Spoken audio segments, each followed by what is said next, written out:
I'm here with my friend Adam Holz from Plugged In, full from the other side of the pond in that there America land. Hello, Adam. How are you doing, Andy? Do you know I'm in fine fettle? It's the only You're in phrase fine fettle. I can't think of a better phrase. I really can't. I Life like is that. life I is like good, that.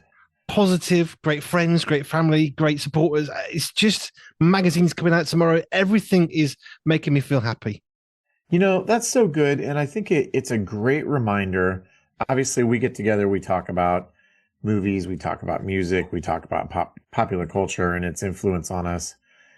But one of the popular cultural influences that unless you're super disciplined, gets to all of us is all of the images and advertising and stuff that we see on the internet, social media.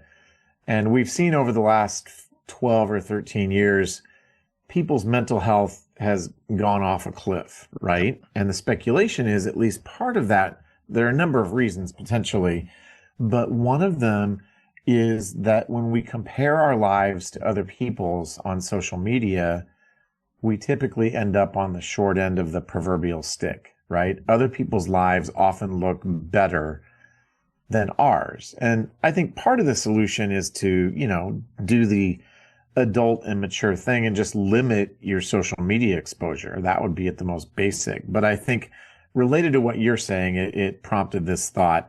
Um, Boy, just being thankful, taking time each day to express gratitude to God for the good stuff, that sets our perspective.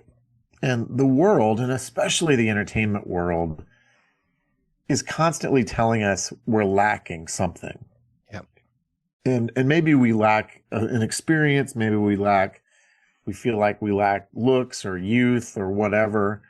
And then it says, come over here, either buy this or watch this, and I'll make you happy or I'll give you an escape. And it's okay to enjoy a good escapist movie every now and then. That's not bad. But, Hollywood, and especially I think those who are doing social media, they catch us coming and going, right? They know how to I don't want to sound like um, a conspiracy theorist, but they know how to make us feel bad about ourselves so that it pushes us toward whatever it is they're selling. And so you just saying that prompted all of those thoughts, right? We didn't script this or rehearse this. This is an organic conversation. Always is. So important to just take some time and thank God for the good stuff in your life because it reframes your perspective. Yeah. Yesterday we hadn't got any power. Now I run a radio station that's digital. We run a digital magazine and a printed one. So digital is my world, which means electricity. With a planned power cut yesterday, what do? We played Monopoly for the day, which was Yeah. brilliant fun. We did a bit of gardening. We got to the evening. What we're going to do? The power's back on now. We watched a film together. I Yeah. didn't miss a lack of digital engagement, but I said this just Uh-huh. before we got on air. We watched Avengers Endgame, Yeah. which if you've not seen this film, I won't give you any spoilers because it's new enough. I think it's fair not to do that yet. But Yeah. my word, the number of plot lines and stories. And there's one scene at the end. I don't know if you remember this one. There's one scene right towards the end of the film, almost the last moment, where you've got a massive collection of Avengers and all Yeah. sorts of people, Guardians of Yep. the Galaxy, all on one thing. All I could think was that a real shot? Was it CGI? Or did they actually Right. get everybody on that little bit of grass? Because my word, there are a few celebrities on that little bit of grass. Boy, that is exactly right. And Marvel's been trying to get all of that back together ever since because, if you're a Marvel fan, really Endgame was the conclusion of an ongoing, story arc that they haven't really recaptured that magic since then. I mean, there are glimpses of it, and next week, or actually, it's a little bit. I think it's the end of this month. We've got Fantastic Four, the first steps. Right? They keep trying to recapture that magic. We'll see if they can get it done. I'm skeptical. I think that bottling magic cinematically is tricky business. And you and I have talked a lot. I can't remember if I've ever told you this. I took a screenwriting class a number of years ago, and the teacher said if Hollywood knew how to make a hit movie, they would make one every time. I thought, Wow. That is profound. That's deep. That's actually very, very deep. I had a thought earlier on which ties into this. I was talking about value and worth, which is interesting. Of the idea earlier of the sort of the roundabout of comparison. We're never ever going to catch a person. We're just spinning around in a circle. Get off the comparison roundabout. But I was thinking about our value, and I was thought about somebody who's in a job where they're just moving data from one column to another. I think this job is pointless and value. I have no value in this company. And what I was saying was this: if you're getting paid to do that, somebody somewhere thinks that's valuable, and companies don't go out of their way to spend money they don't have to. Therefore, however pointless you think that might be, do you know what? In the same way that Hollywood would only ever make blockbusters if they could, your value is actually there because someone wants you to be there. They're not going to throw money at you just because they're feeling like it's a pity party. That's not how it works. No, that's exactly right. And I think I once heard somebody say, and I've returned to this thought over and over, and now you and I are just sort of philosophizing, that God is less concerned with what you're doing than how you're doing it. Amen. And I think we spend a lot of time and sometimes a lot of emotional energy, and I think rightly so to an extent, wanting to make sure that we're in God's will, that we're doing what he wants us to do. And that's good. I don't want to minimize that. But I think that with the right mindset, we can serve and be available to him no matter what we're doing, whether it's a seemingly spiritual thing or meaningful thing or not, and that we can move stuff from one column to another, with a sense of purpose and calling, and he'll use us right where we're at. So anyway, we should talk about movies or something instead of Adam's thoughts about the nature of reality and spiritual things. We really should, but I wanted to come back to Endgame because I think we've gone there now a little bit. I'm thinking about the series, the franchise. I mean, we've had it with Die Hard, we've had it with Rocky, and so many, even like Sing 1 and 2, and there's so many times. Let's repeat this. I'm not interested in the repeat bit. I'm thinking more about the franchise element of something that goes on for quite a while, of which I think Avengers probably is up there somewhere. But I remember in the film The Endgame, there's a part where you meet some of the Guardians of the Galaxy, and the one before as well. And I remember feeling happier when the music switched from the Avengers cinematic masterpieces to Happy Earth songs, let's call it that, when the Guardians of the Galaxy. And I thought, we all smiled and thought, oh, we've missed this from the Avengers. And now because they put the two together, I'm thinking, well, this is like the best of both worlds. We've got the really good stuff with the Avengers, which I think I prefer as a film franchise, and the awesome music from Guardians of the Galaxy blended together. Yeah. Personally, I don't think it gets much better at the moment. Well, I think that's exactly right. And this is another sort of side journey into an obscure topic. But one of the interesting things you can find on YouTube is you can find all sorts of movie scenes with the music taken out. And if you think the music doesn't make a difference, boy, I mean, sometimes my favorite is the final scene of the original Star Wars, which they've renamed A New Hope since then. I'm like, no, it's just Star Wars. It's the end scene where Han and Luke and Chewbacca are walking up to get their medals. And when you take the music out of that scene, John Williams' amazing score, it doesn't work at all. When you put the music in, it will move you to tears, and you realize it's the music doing the emotional lifting here, not what we're watching on screen. So, well, and it's a combination, but it's interesting if you look up, Star Wars throne room scene without the music, man, give it a watch, because you'll be like, wow, I never realized how totally corny this scene was until they took John Williams away. I think this is a really interesting interview this time, because we're looking so much more at not just a film or a music, but actually when you talk about music, that emotional connection that we have that wouldn't be there without the music means that we can be fed all sorts of stuff. Getting a little bit conspiracy theorist, I suppose you could label it that way, but actually it's not. It's called commerce. Did I mention this to you? I watched Harrison Ford. People said, how do you do those silly things on screen without laughing? And he said, it's called commerce. If I do that, I get paid, which I thought was a really good, honest answer. But this is the thing about why we need these interviews and what you're doing at Plugged In. because films are speaking to us. They can get your data. Facebook isn't free. You're paying for it Right. with your data. We know that. That's not news. Instagram, it doesn't matter. X, anything, they're harvesting your data. That's why it's free. Right. But Right. then you think about films and you think about the emotional elements. They're able to put all sorts of messages in there, which then you accept because you're emotionally connected to a scene. I was shedding a tear as Yeah. something happened. I'm not going to say what at the end of Endgame, and I cried a bit because it was emotional about Yeah. this fictitious character who doesn't exist, dying in a world that doesn't Right. exist, and yet Right. it can. And as a result of that, there's all sorts of messages that are very Right. easy to transmit, which is the whole point of Plugged In.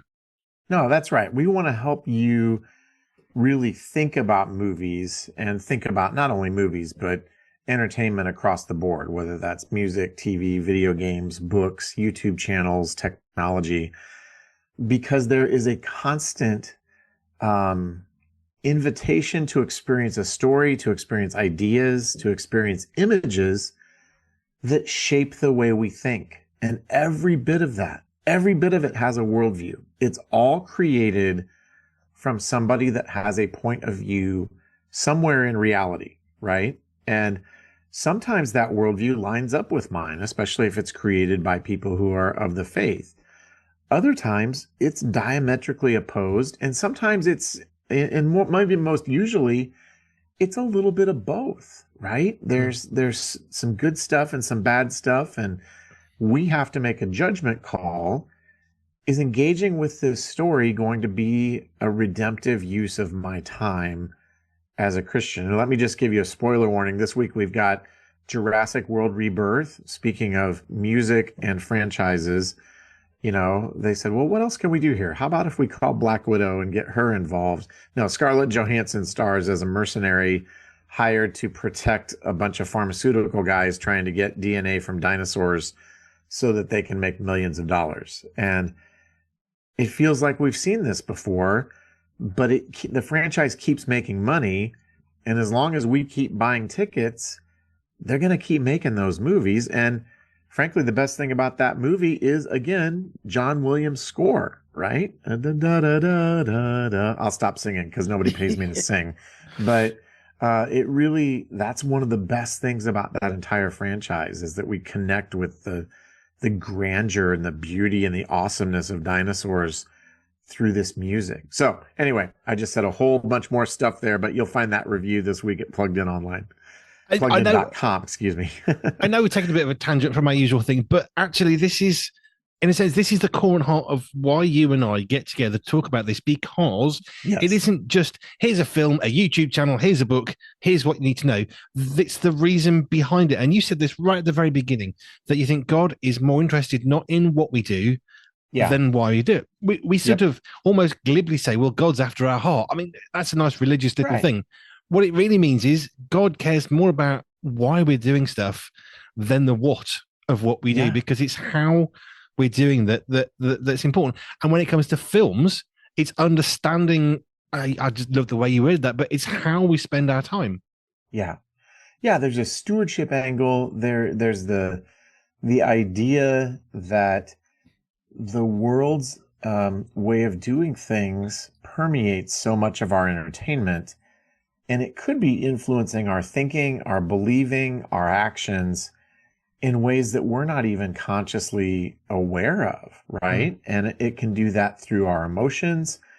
It can do it through comedy. I mean, I think one of the things about comedy is when we're laughing, almost by definition, our guard is down, right? And so, and again, I think it's important to laugh. The takeaway here is not never watch a comedy because something might go in that affects you negatively, but just being aware that when I'm invited to laugh at something, it might be really funny, but it's also worth asking the question, is this what I really need to be laughing at? Right. And I think the best comedy draws from things that we can all experience, have that universal sort of experience and we connect with and relate to emotionally and personally. And actually, I would say that's probably true on a broader level with just art in general, that art that tends to be successful manages to be personal and it invites us to experience something that's meaningful to us. And so we need to be thinking actively about that and just engaged intentionally with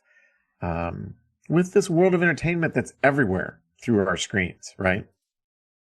Yep. I know we've used our time talking about Yeah.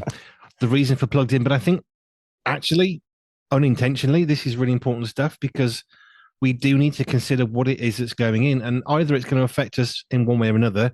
We can Yep. watch a film, can't we, and think, well, that's rubbish, and you switch it off.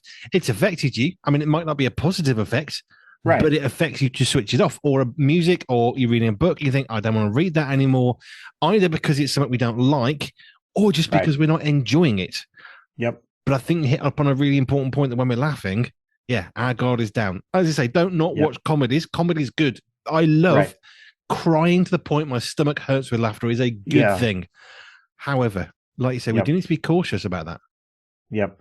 Yeah. So, I mean, I think it plugged in, if you haven't picked this up in this conversation and others, we just want to be a catalyst for sparking that intentionality, right? That we are approaching the way we interact with screens and this thing we call content and entertainment, not from just a passive, mindless zombie consumption mode, but why am I watching this? What is it about it that is engaging to me? Why do I want to watch it? How might it be influencing me? And, is this something that is a fruitful use of my time that, that God says, yeah, you can enjoy that? Or maybe do we just need to say, yeah, you know what? For whatever reason, maybe it's the content, maybe it's just a waste of time. It's not fruitful. And there are better things that he might have us do with what little time we have available to us. Amen to that. Let's get at least one proper review in. I know you sort of most getting, you've got a little bit of dinosaurs in there and whatever, but just give us something else of the why we're doing this. Well, I'm going to give an interesting one that has a British tinged flavor to it. Okay. At least in the United States this week, the 1984 movie This Is Spinal Tap is being re-released in theaters. I don't know if it's some kind of anniversary. It's not an anniversary because it came out in 1984. But this is a story about a British band, and it's a mockumentary, meaning it's in documentary style, but it's the Babylon Bee. It's the Onion version. And it really effectively just skewers the late 70s, early 80s kind of vibe. And we like to go back and capture those reviews of older movies when they kind of pop up in culture again. And this is a great one in terms of talking about comedy because there are catchphrases from this movie that are in our common parlance that we may not even know it came from this. So one of those is, you've probably heard the phrase, these go to 11, or this one goes to 11. That's from Spinal Tap. So we talk about that, and there's a fair bit of language and content here too. And just, again, sometimes we may have seen something as a teenager and you say, hey, let's watch that.